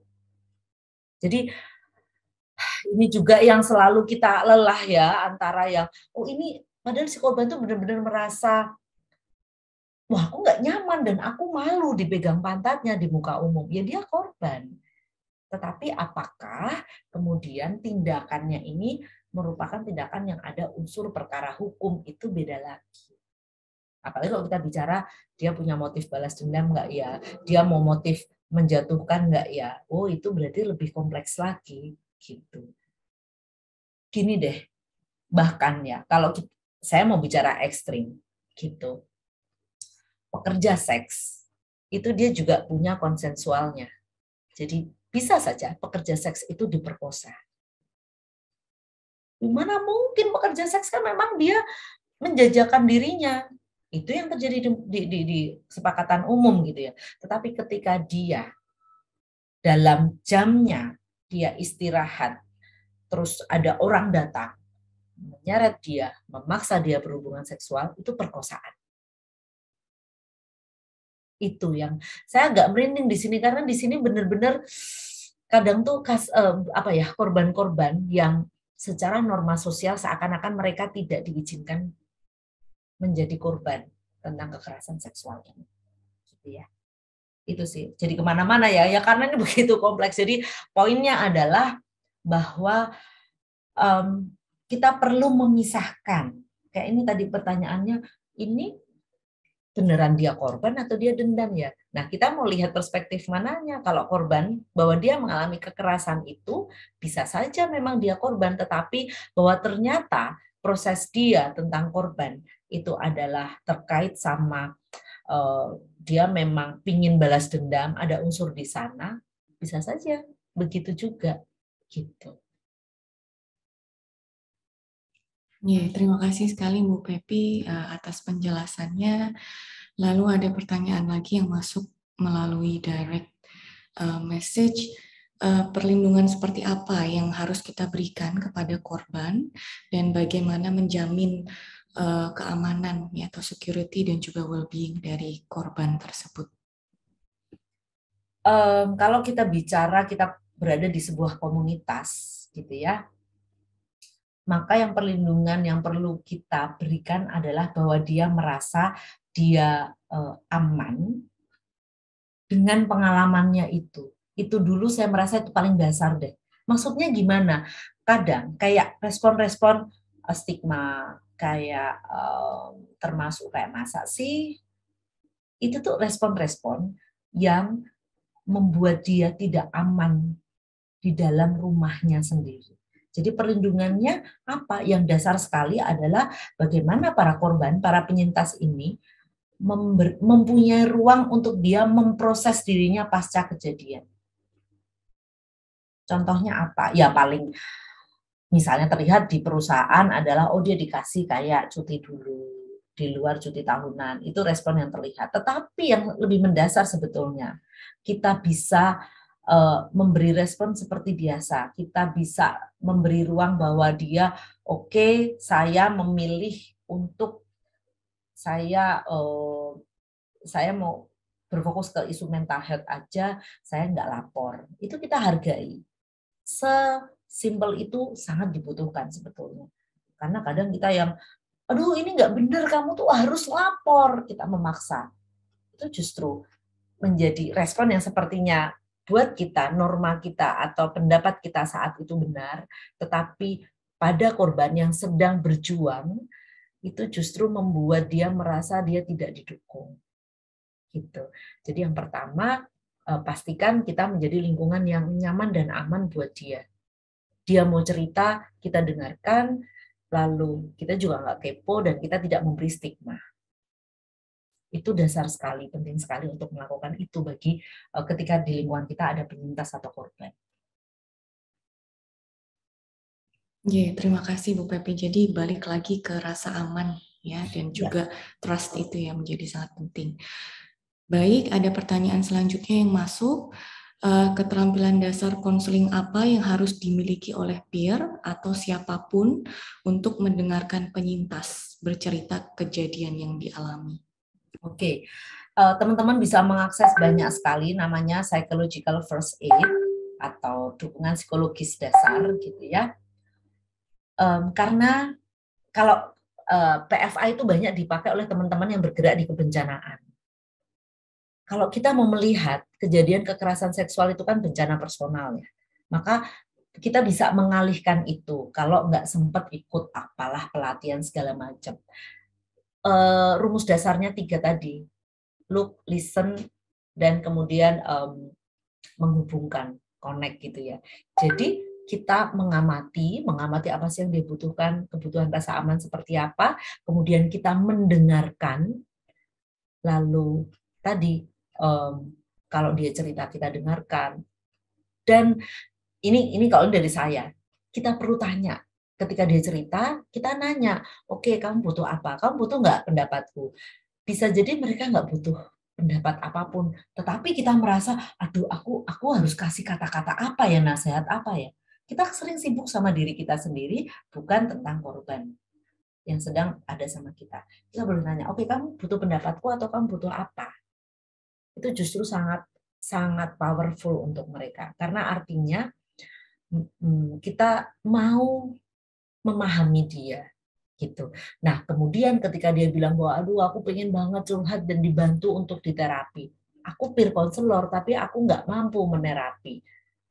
Oke, misalnya kita tawarkan, aku memang dilatih peer counselor tapi kalau menerapi yang dalam-dalam kok kayaknya aku takut salah. Mau nggak aku temenin? Gitu. Aduh aku nggak punya duit di puskesmas. Itu terjangkau sekali. Kalau di Jogja, Bantul, Kulon Progo belum ada, Gunung Kidul sudah ada, beberapa kota Surabaya, Jakarta sudah ada psikolog di puskesmas, terjangkau itu. Nah, itu bukan berarti kita udah sana kamu ke puskesmas atau kamu ke psikolog, tapi tak temenin ya, mau kapan.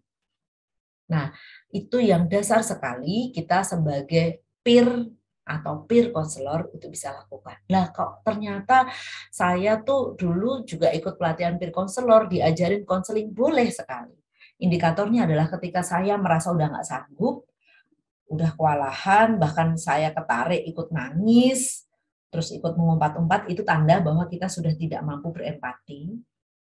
Yang ada adalah simpati, maka kita perlu merefer atau merujuk. Gitu. Dengarkan, amati, dengarkan, dan hubungkan mereka. Ya, terima kasih Bu Pepi atas penjelasannya. Mungkin ini tadi banyak pertanyaan dari sisi korban, ya Ibu. Ya. Kalau dari pelaku sendiri, itu bagaimana ya Bu? Untuk menanganinya? Karena apakah sama? Jadi prosesnya apakah sama dengan korban ataukah ada hal-hal yang berbeda gitu ketika kita menangani kasus gitu terkait KS ini? Iya, kalau kita bicara pelaku dan kemudian, dan ini tentang kekerasan seksual, itu kan menyangkut sesuatu dalam proses mentalnya sebetulnya. Seseorang sampai memaksa atau kayak mencabuli, itu kan ada sesuatu yang sedang terjadi dalam proses mentalnya.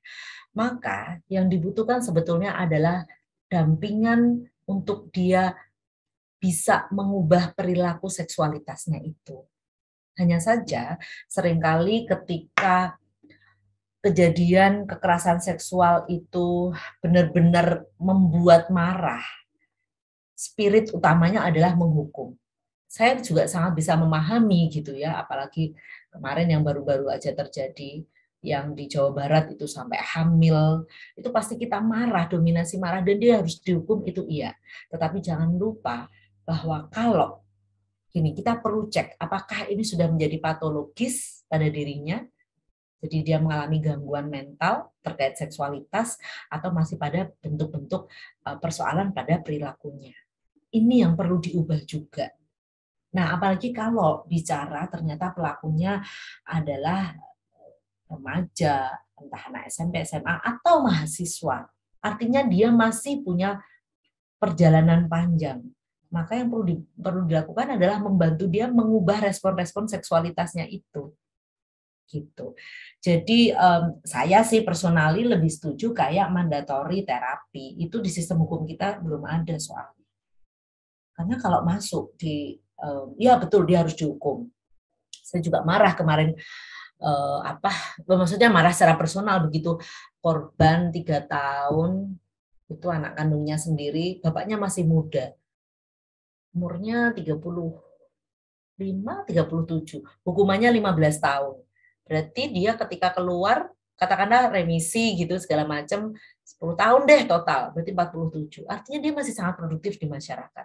Apakah dia di penjara itu akan mengubah perilaku seksualnya? Memang di penjara itu ada banyak program. Saya juga beberapa kali sama teman-teman di lapas ya, itu juga kan mereka juga kewalahan gitu, karena kan kalau di lapas kompleks sekali kejahatannya. Jadi memang nggak bisa spesifik dituntut lapas untuk ini mengubah perilakunya. Butuh kebijakan atau intervensi yang lain gitu. Dia harus dihukum, merasakan diisolasi, dimasyarakatkan supaya berpikir dan berubah perilaku itu oke. Tetapi tentang seksualitas itu perlu intervensi yang spesifik sebetulnya.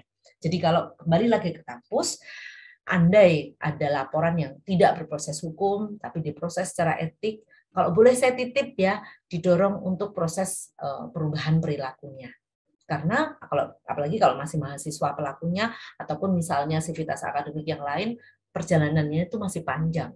Jadi yang perlu kita bantu adalah menghentikan perilaku kekerasan seksualnya itu. Hukuman yang administratif atau yang lain, saya mendukung sekali untuk dilanjutkan, tetapi ditambah untuk ada upaya intervensi tentang perilaku seksualitas yang salah itu. Begitu, Bu, pendapat saya. Ya, terima kasih Bu Pepi. Biasanya perlu waktu berapa lama ya Bu untuk pendampingan itu untuk bisa sampai mengubah perilaku gitu? Tidak bisa secara spesifik dipastikan ya, karena kita harus cek dulu apakah sudah sampai pada gangguan perilaku, apakah ada faktor kepribadian yang mempengaruhi. Misalnya ternyata, dan juga terkait dengan apa ada atau tidaknya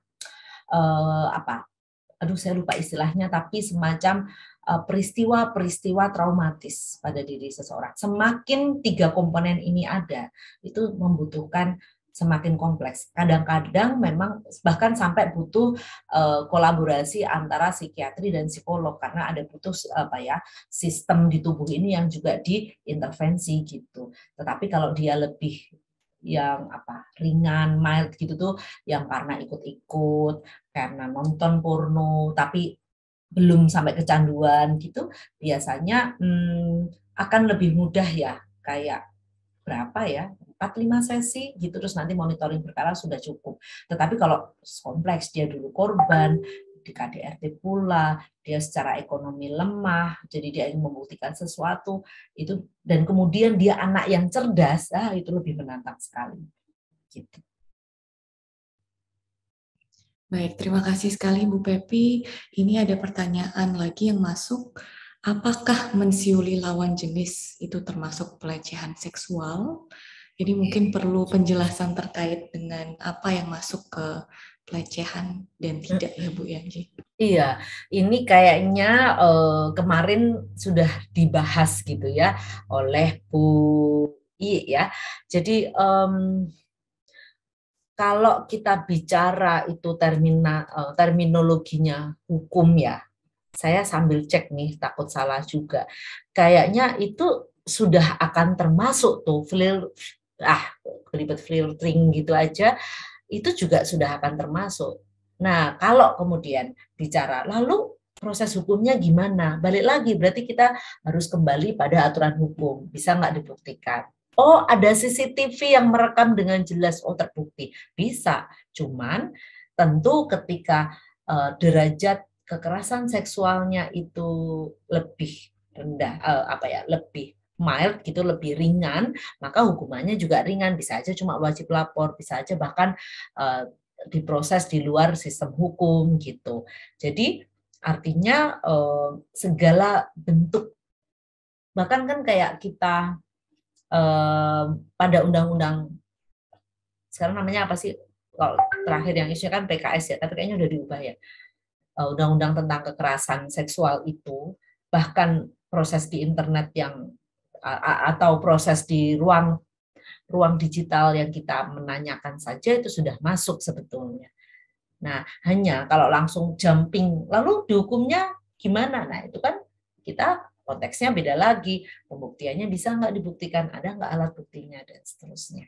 Gitu. Jadi kalau bersiul, nah apakah bersiulnya itu tentang berkaitan sama seksualitas atau enggak? Nah, itu perlu dibuktikan. Jangan-jangan bisa juga kan coincidence gitu.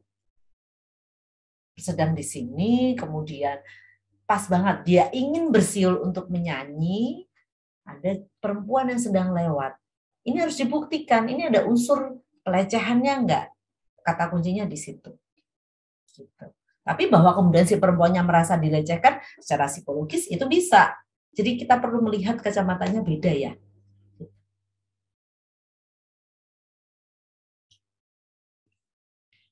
Baik, terima kasih Bu Pepi atas penjelasannya. Tadi sempat dibahas juga ya Bu terkait peran teknologi informasi terkait dengan kekerasan seksual. Nah itu apakah misalnya tadi mungkin banyak dibahas terkait dengan intercourse dan segala macam yang terkait dengan fisik. Nah kalau misalnya ada melalui telepon, video dan segala macam, berarti itu juga bisa dikategorikan sebagai kekerasan seksual ya, walaupun tidak ada sentuhan secara fisik gitu Bu. Ya, ada sekarang, dan itu bila bisa dibuktikan itu juga bisa diproses secara hukum. KPGO kan terminologinya, kekerasan berbasis gender dan online gitu. Sangat bisa. Dan bahkan itu yang sekarang banyak dilakukan atau banyak kasus.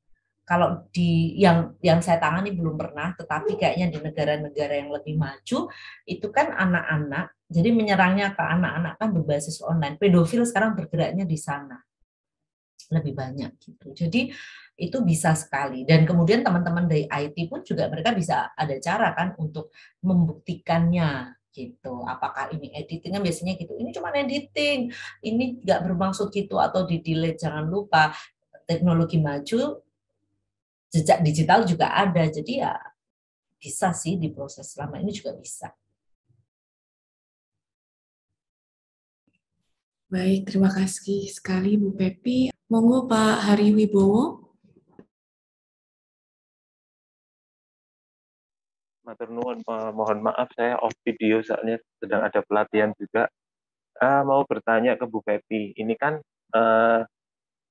di tempat di masyarakat kita sudah sangat biasa kalau misalnya ada pemerkosaan, kunci solusinya adalah dinikahkan. Nah, itu apakah apa ya? Itu akan menjadi trauma seumur hidup atau itu nanti juga akan berpengaruh ke banyak hal. Dan ini mohon advice dari atau masukan dari Bu Pepi untuk kondisi seperti ini, matur nuwun. Ini korban apa pelaku ya, Pak? Ini korban dan pelaku itu kadang-kadang terus dinikahkan gitu loh, Bu. Karena selalu aman. Ya, itu ada solusi terakhir di masyarakat kita banyak yang terus dinikahkan seperti itu. Itu ya, trauma yang akan berkepanjangan. Matur nuwun. Ya, tidak hanya trauma, Pak, sebetulnya, karena kan menikah itu kan bukan solusi kan. Artinya begini deh, nggak usah kita mengalami kekerasan. Ketika kita masuk ke pernikahan, apakah di dalam pernikahan itu nggak pernah ada masalah? Kan ada. Apalagi ketika menikahnya itu dianggap solusi atas masalah lain. Jadi artinya itu tidak pernah menjadi solusi yang terbaik. Kalau saya boleh, ini pendapat personali, boleh teman-teman nggak setuju, tapi menikahkan kejadian menikahkan karena kekerasan seksual begitu, itu kan lebih pada memenuhi norma-norma sosial dan agama gitu. Kecuali misalnya, oke, menikahkan, tetapi ada proses mendampingi mereka membangun sebuah keluarga baru, itu bisa agak ditolerir. Misalnya ini adalah, saya soalnya beberapa kali nih menemui, jadi pacaran, SMA pacaran, ya kan, yang laki-laki kakak kelasnya kelas 3 tapi umurnya udah 18 tahun, yang cewek perempuan, yang cewek perempuan ya, yang perempuan itu adik kelasnya 15 tahun. Oh, ini sudah bisa dipidana, Pak, 18 tahun kan? Gitu. Tapi kemudian syarat diversi itu salah satunya adalah korbannya mengokekan. Nah, ini keluarganya oke dengan syarat anak saya dinikahin ya karena anak saya udah hamil gitu. Ya, sebetulnya mereka pacaran, sebetulnya sudah ada cinta walaupun cinta yang anak muda gitu ya. Nah, mari jangan, kalau memang ya kadangkala saya pun nggak bisa berbuat banyak bila begitu kan. Keluarga dua keluarga setuju, keluarga besar setuju, adat setuju, RT RW segala macam. Saya selalu bilang ditambah ya, karena habis ini mereka jadi orang tua. Jadi nggak cuma nikah resepsinya aja, bahkan tetap ada resepsi gitu ya. Tapi mereka didampingi. Nah, sebetulnya kayak yang namanya P2 TP2A di beberapa tempat, kelompok psikolognya itu termasuk bisa sekali mendampingi untuk seperti ini. Akhirnya karena situasi sosial masyarakat, solusinya adalah menikah. Maka kemudian teman-teman psikolog di sana menyampaikan bahwa oke, menikah saya menyetujui sebagai stakeholder dari P2 itu, tetapi ada mandatorinya. Mereka harus menjalani konseling pranikah dan pasca menikah. Itu kayak meminimalkan resiko. Memang sangat mungkin sekali terjadi retraumatisasi. Ini tadi yang couple, yang mereka memang pacaran gitu ya. Tapi bayangin, kalau ternyata yang di korban itu dia tidak bukan dalam hubungan romantisme, tapi karena hamil, lalu aduh ini kita mikirin anaknya, udahlah dinikahin lagi. Sangat akan terguncang secara mentalnya. Nggak cuma berhenti di situ, nanti ya anak yang dilahirkan diasuh oleh orang tua yang tidak sehat mental dari awal dan penuh dendam kan bisa menjadi masalah yang lainnya. Jadi sebetulnya saya nggak tahu kalau di sini kebetulan ada yang bisa menyampaikan, sebetulnya menikahkan para pelaku dengan korban yang katanya sudah maaf-maafan, itu tidak pernah menjadi solusi. Kenapa saya bilang yang katanya? Karena nggak hanya saya, tapi teman-teman yang mendampingi itu ya, kalau maaf-maafan itu kan, ayo kamu maafin, tidak benar-benar dari dalam hati. Artinya ada sesuatu yang ditekan, itu udah satu masalah. Terus harus menikah, harus hidup bersama, ada anak di situ. Itu bebannya kan bertubi-tubi. Jadi sebetulnya penyelesaian kasus kekerasan dengan menikahkan itu nggak pernah jadi solusi. Gitu. Saya boleh kok ditentang, tapi ya ini saya tuh kasihan banget deh sama korban-korban yang ini ya, saya kok kayaknya masih ada waktu dikit. Pelakunya kakak kandung, gitu ya. Adiknya umur 12 tahun, kakaknya 23, keluarga besar gitu. Terus itu tinggal di suatu kota, mereka pendatang dari kota yang lain, suku yang lain, dan di kota itu sensitif sekali tentang suku. Begitu mendengar, gitu ya, orang-orang adat yang lain di kampung itu bilang si pelaku harus diusir atau mereka menikah. Bayangkan dong, saya tuh sampai yang saya sama teman-teman yang psikologi waktu itu terlibat juga di negosiasi di situ gitu. Dan itu udah 8 bulan usia kandungannya, udah anaknya lahir, mereka dinikahkan, pindah kota, udah dianggap selesai. Padahal anaknya tuh bayangin dong 12-13 tahun punya anak tuh kayak apa. Itu yang terjadi. Jadi itu memang persoalan masyarakat. Jadi bagaimana kita bisa melihat secara lebih bijak. Mungkin ya kalau ada banyak faktor sih waktu itu. Kita juga ya sudahlah, kita menawarkan waktu itu oke, kita mau mendampingi si ibu sebelum melahirkan sampai sesudah melahirkan. Tapi sesudah melahirkan tiba-tiba pasangan itu sudah tidak ada di rumahnya dan tidak ada yang mau memberi kabar gitu. Itu yang banyak terjadi di luar sana. Baik, terima kasih sekali Bu Pepi atas tanggapannya. Kalau bisa saya simpulkan sedikit ya Bu Pepi, jadi apakah perilaku yang terbentuk gitu pada seseorang di saat dewasa, khususnya terkait dengan kekerasan seksual ini sebetulnya dipengaruhi oleh hal-hal yang terjadi di masa lalu, mungkin dari yang bersangkutan kecil, lalu masa pertumbuhan. Ya, lalu tadi Bu Pepi sempat menyinggung masalah sex education ya, yang mungkin itu saat ini masih dianggap tabu ya, tetapi juga menurut saya juga sangat penting untuk bisa dikenalkan sedini mungkin ya, mungkin sebagai tindakan preventif agar nanti besarnya itu nggak ke sana gitu ya. Nah itu bagaimana ya Bu baiknya gitu? Oke, yang pertama tadi artinya pada pelaku ya, jadi bahwa seseorang kemudian melakukan kekerasan seksual itu banyak mempengaruhi. Ya, beberapa kajian menyampaikan seperti itu. Jadi kayak ketika dia melakukan atau dia kemudian ditangkap gitu karena melakukan, itu ternyata dulu korban pernah dicabuli atau pernah dilecehkan dan seterusnya. Tetapi tidak hanya satu itu sih faktornya. Misalnya ternyata ada juga pelaku itu yang betul-betul persoalannya adalah tentang gangguan seksualitasnya dan dia tidak bisa mengontrol. Tapi bukan berarti itu tidak bisa dihukum. Nah ini nih suka jadi celah pengacara. Ada nggak yang pengacara di sini bahwa loh kan dia katanya psikiater dia gangguan seksualitas. Loh betul, tetapi dia bisa dibuktikan di analisis psikologi forensik bahwa dia memiliki kemampuan bertanggung jawab, dia memiliki kesadaran. Jadi dia ada gangguan, tapi ya dia tentang perbuatannya itu ya itu bisa dipertanggungjawabkan secara hukum gitu. Nah, artinya bahwa betul, saya juga ingin menekankan di sini, betul beberapa pelaku dipengaruhi oleh tidak hanya kejadian kekerasan seksual, tapi kayak abuse entah di sekolah, di rumah, di kampung gitu, itu bisa berkembang menjadi tindakan. Tapi pengantarannya ini banyak sekali. Ada yang mereka dicabuli kecil, nggak jadi pelaku. Tapi ada juga yang masa kecilnya baik-baik saja, gitu.